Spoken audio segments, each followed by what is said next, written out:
বলেছেন যে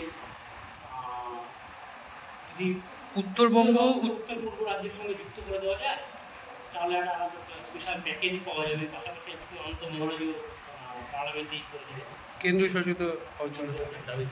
এখন নগেন রায় ওরূপে অনন্ত মহারাজ তিনি তো সাংসদ হয়েছেন, আমি যতদিন জানি যে বিজেপির টিকিটে জয়ী হয়েছে, অর্থাৎ বিজেপি প্রার্থী হয়ে লড়াই করেছিলেন, লড়াই মানে মনোনয়ন দাখিল করেছিলেন এবং তারপরে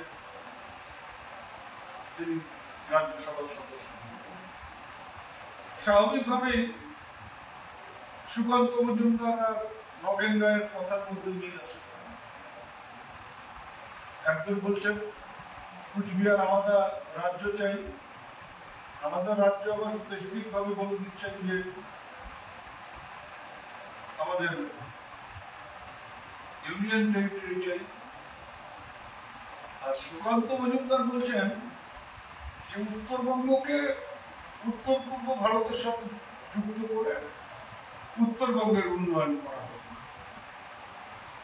আমি জানি না, শিক্ষিত মানুষ অনেক, যে সংবিধানের কোথায় আছে যে একটা রাজ্যের একটা পার্টকে গিয়ে উত্তর পূর্ব ভারতের সাথে যুক্ত করে উত্তর পূর্ব ভারতের যে কেন্দ্রীয় মন্ত্রী আছে তার হাতে তুলে দেওয়া, তার মাধ্যমে সেখানে উন্নয়ন করা।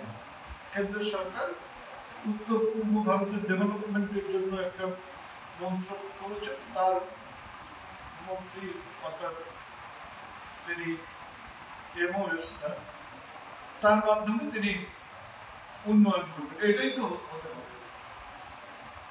আমার প্রথম কথা হচ্ছে, যদি ওনার মনে হয় যে উত্তরবঙ্গ পিছিয়ে আছে, উত্তরবঙ্গের উন্নয়ন করা দরকার, তাহলে উনি তো বলতে পারতেন প্রধানমন্ত্রীর কাছে, স্যার আপনি দুদিন আগে বাজেটে দুটো রাজ্য, ভারতবর্ষের দুটো রাজ্য অন্ধ্রপ্রদেশ এবং বিহার, সেখানে স্পেশাল প্যাকেজ দিলেন তাদের উন্নয়নের জন্য।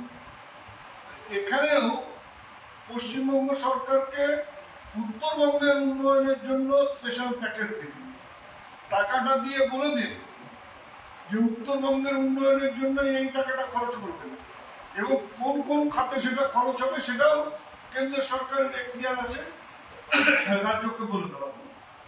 তা না করে ঘুরিয়ে নাক দেখাচ্ছেন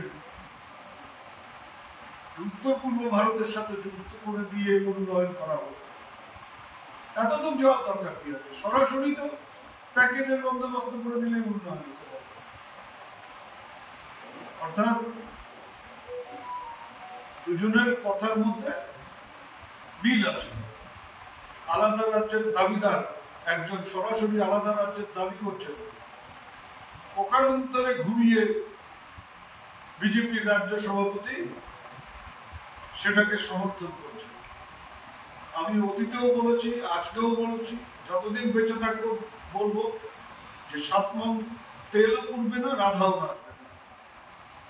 কেন্দ্র সরকারের ক্ষমতা নেই। কেন্দ্র সরকার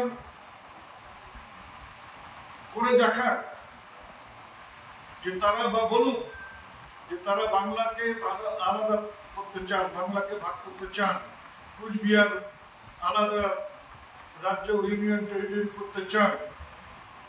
লোকসভায় যে ছেঁকাটা খেয়েছেন 26-এ, বাঙালির আবেগে, বাঙালির মননে, বাঙালির মনকে ঘা দিলে তার যে কি ফল হবে সেটা 2026-এ বুঝতে হবে। এগুলো সব পাগল। এই পাগলরা নিজেরা নাচছে, অন্যকে পাগল করবার চিন্তা করছে। বাংলার মানুষ, কুচবিহারের মানুষ, তারা এইসব পাগলামিতে ভুলবে। তার প্রমাণ গত লোকসভা নির্বাচনে হয়েছে এবং ভবিষ্যতেও যে কোনো নির্বাচনের মধ্যে দিয়ে সেটা আবার প্রমাণিত হবে। আপনি কি বলতে চাইছেন সুকান্ত মজুমদার আর নগেন রায় এরা পাগল? আর কি করে একজনকে পাগল বলি? পাগল গান্ধীজি কবে সেই বলে গেছেন, খানাকে খানা বলবে না, খোলাকে খোলা বলবে না। তখন পাগলকে পাগলও বলা নিষিদ্ধ আছে। আমি তো দেখছিলাম যে বলা যায় না নাকি পাগলকে পাগল, সেই জন্য আমি কাউকে পাগল বলছি না। কিন্তু একটা সুস্থ মস্তিষ্কের মানুষের চিন্তা ভাবনার সাথে কিছু কিছু মানুষের পার্থক্য হয় বলে তাদেরকে একটু অন্যরকম